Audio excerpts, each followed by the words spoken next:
जब पूरा गांव जलने लगा। गरीब किसान की कहानी जिसने सबको हिला दिया। जब उसकी फसल लहलहा रही थी तब पूरा गांव जल रहा था जलन से। जो लोग कल तक उसे ताने मारते थे आज वही उसकी कामयाबी देखकर तड़प रहे थे। उसे गरीब, बेकार और नाकामयाब कहने वाले अब उसे देखकर गुस्से से लाल हो रहे थे। लेकिन उस किसान ने क्या किया था जिससे पूरा गांव हिल गया। गांव का सबसे गरीब किसान राजू, उसकी जमीन सबसे छोटी, उसके पास साधन सबसे कम और गांव वाले उसे सबसे ज्यादा ताने मारते।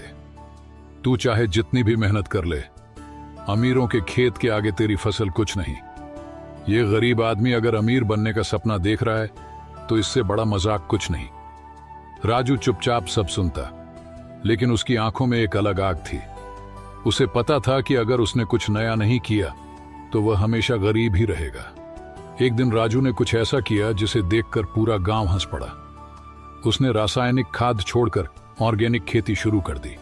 उसने नई तकनीक अपनाई जिससे बिना ज्यादा पानी के भी खेती अच्छी हो सके। उसने सोशल मीडिया पर खेती सीखना शुरू कर दिया। गांव के लोग बोले, अबे ये क्या नौटंकी कर रहा है, ऐसे खेती होती तो हम अमीर ना हो जाते। लेकिन राजू ने किसी की नहीं सुनी। उसने दिन रात मेहनत की बिना किसी सपोर्ट के। 3 महीने बाद जब बाकी किसानों की फसल मुश्किल से बच रही थी, राजू की फसल लहलहा रही थी। उसकी जमीन पर 3 गुना ज्यादा अनाज हुआ। गांव वालों की आंखें फटी रह गईं। अब जलन शुरू हो चुकी थी। यह कैसे हो सकता है? यह तो हमसे गरीब था। जरूर इसने कोई चाल चली होगी। इसकी फसल बिकनी नहीं चाहिए। अब जो लोग उसका मजाक उड़ाते थे वही उसके खिलाफ साजिशें रचने लगे।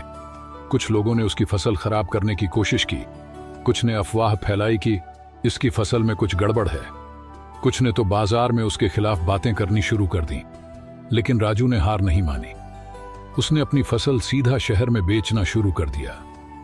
कुछ ही दिनों में राजू की फसल बड़े व्यापारियों तक पहुंच गई। शहर से डीलर आए और उसकी पूरी फसल ऊंचे दामों में खरीद ली। अब राजू के पास पैसा था और सबसे बड़ी बात, सम्मान था। जो लोग कल तक उससे जलते थे अब वही उसके पास सीखने आने लगे। भाई, हमें भी वो तरीका सिखा दो। हमने तुझे गलत समझा, माफ कर दो। लेकिन राजू ने कहा, मैं तो पहले दिन से यही कह रहा था, मेहनत और नई सोच से कुछ भी बदला जा सकता है। अगर लोग आपसे जलते हैं तो समझो आप सही रास्ते पर हो। संघर्ष करने वालों को दुनिया पहले रोकती है, फिर उनका सम्मान करती है। नई सोच और मेहनत से गरीब भी अमीर बन सकता है। आज राजू सिर्फ एक किसान नहीं बल्कि पूरे गांव के लिए एक मिसाल बन चुका है। अगर आपको यह कहानी पसंद आई तो इसे शेयर करें ताकि हर मेहनती इंसान को यह सीख मिले कि जलने वालों से घबराओ मत, बस अपना काम करते रहो। और कमेंट में बताओ, क्या आपने भी कभी ऐसा महसूस किया है जब लोग आपकी मेहनत से जलने लगे हों?